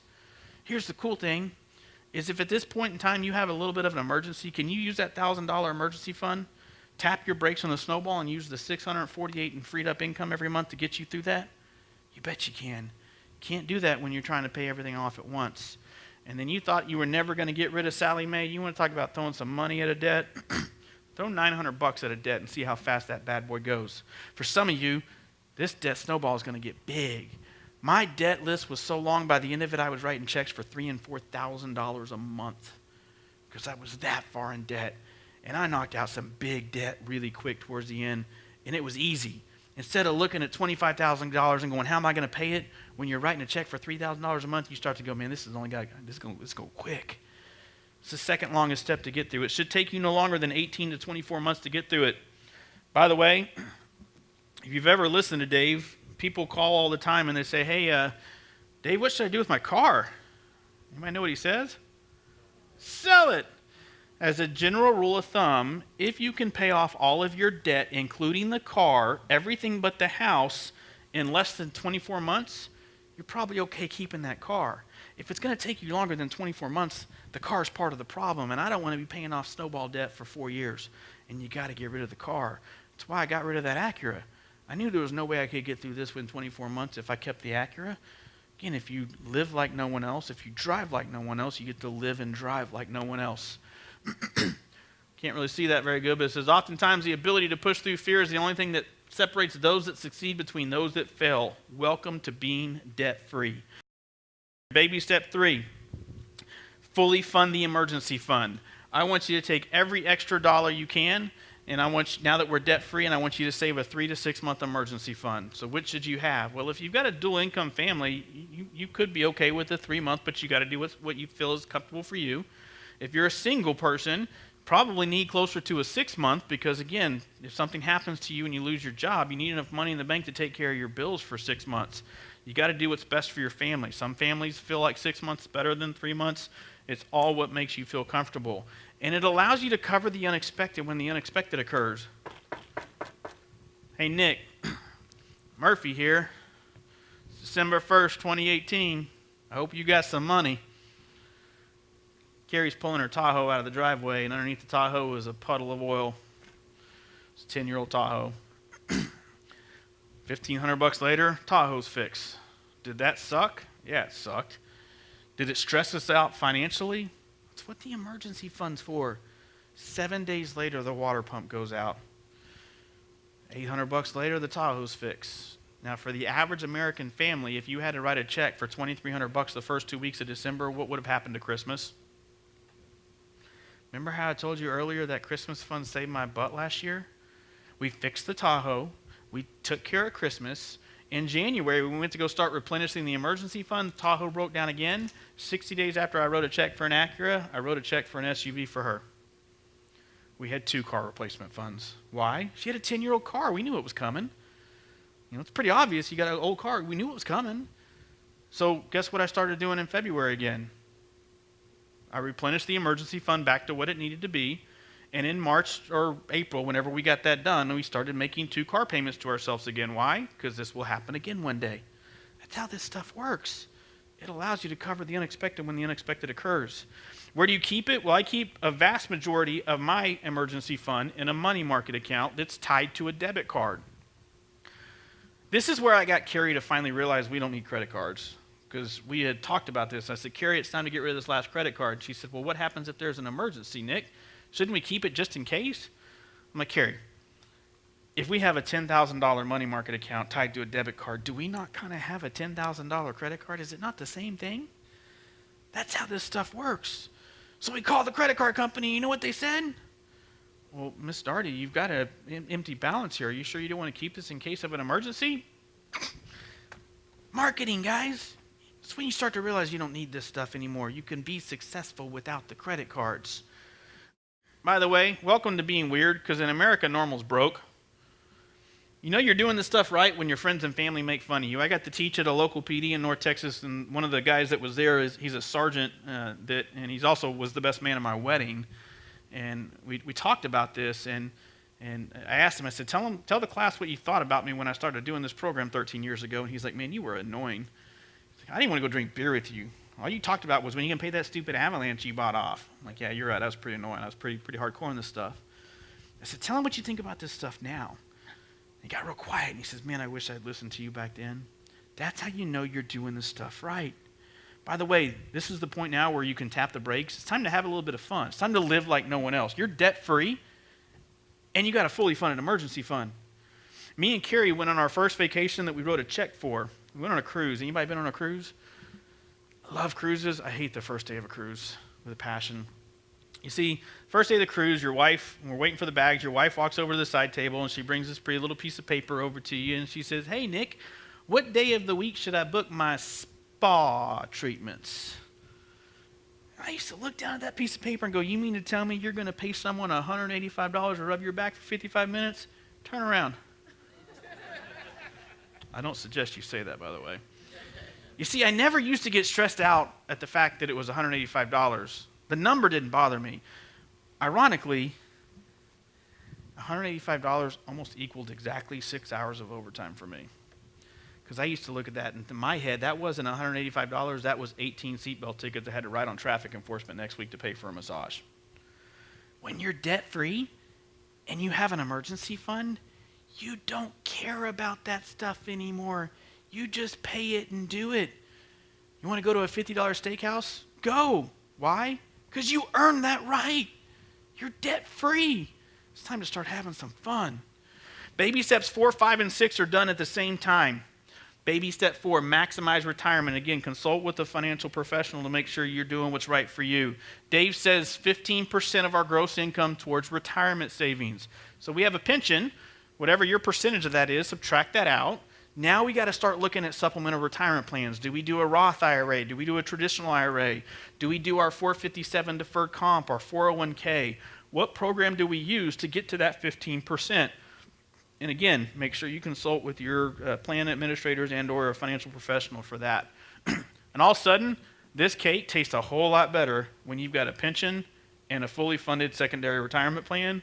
You're debt-free, and you got an emergency fund. You want to talk about having some fun in retirement, this is how you start to achieve that. Baby step 5 is if you have kids, 5% of your income into retirement savings accounts, whether that's an ESA or a 529 plan if you've got this. If you don't have kids in college, you can skip it. Baby step 6, pay off the house. Throw every extra dollar you can at that house. So let's look at a 30 versus a 15-year mortgage. If you borrow money for on a 30-year mortgage at $200,000 for a mortgage, at 4.5% as an assumed rate, you're going to pay a bank about $1,013 a month. But you're going to pay $165,000 in interest over the course of 30 years. If we would do a 15-year payment instead, our payment only goes up to by $441 a month extra. But we save $103,000 in interest on the back end of the note. Only $441, Nick? That's not exactly chump change. Yeah, you're right. What's your car payment? What kind of car can we buy if we save $103,000 on that mortgage? You got to start to look at these things. It's the longest step to get through. It's where I've been in for a while because it takes a while to pay a house off. I end with a couple things. Baby step 7, build wealth like crazy. I want you to dream with me for a second. I want you to imagine your life right now, whatever situation you're in. I want you to imagine it with absolutely no debt. No car payment, no house payment, no credit card payments, a fully funded emergency fund, a pension, a secondary retirement plan. What could you do with your life? Well, baby step 7 says build wealth like crazy. Because I'm here to tell you having some money is a lot of fun. But one of the things I didn't know I was going to have as much fun with is something I'd never gotten to do before. And it's my favorite version of Dave Ramsey's quote. If you live like no one else, later on in life, you get to give like no one else. I've written checks I never dreamed I could to charities. Why? Because I can. That's when you get to start having fun. Live more freely and like nobody else. You always wanted to buy that Corvette? Buy it. You've earned that right. Do whatever you want to. Just don't go back into debt. I leave you with 3 quotes. It doesn't matter where you've been. It matters where you're going. I was $80,000 in debt. And in 13 years on a cop salary, no inheritance, just a cop salary. In 13 years, we became millionaires off of that. Not because we didn't do anything, not because we did anything extraordinary, because we lived a debt-free lifestyle, we were disciplined, we saved, my kids' college fund is funded. That's how this stuff works. And I'll say it again, on a cop salary. So don't tell me you can't do this stuff. If you think you can or you can't, you're 100% right. Carpe diem. This is a very unique class, but let's face it, guys, it's training, and nobody really loves training, right? We go through training. I mean, anybody in here really want to go through cultural diversity again? You know, right? Necessary evil, right? But the reality is I've given you guys a lot of really good information in the last 2 hours. And so you can choose to take that information and you can seize the day. You can change your family tree. Because we all deserve to live like no one else. Or you can take this information and 3 or 4 months down the road, you can go, that was kind of a fun class. Yeah, it was kind of cool. I appreciate your time today, guys. If I can ever do anything for you guys, that's my cell phone number. You can follow me on Twitter and Facebook at Financial Cop. You can go to financialcop.com. It's a 100% nonprofit site that gives lessons based on the Dave Ramsey principles and what I believe with the first responders on how to do a lot of the things we've talked about today, and expands on a lot of the things that we talked about today as well. Thank you for your time today.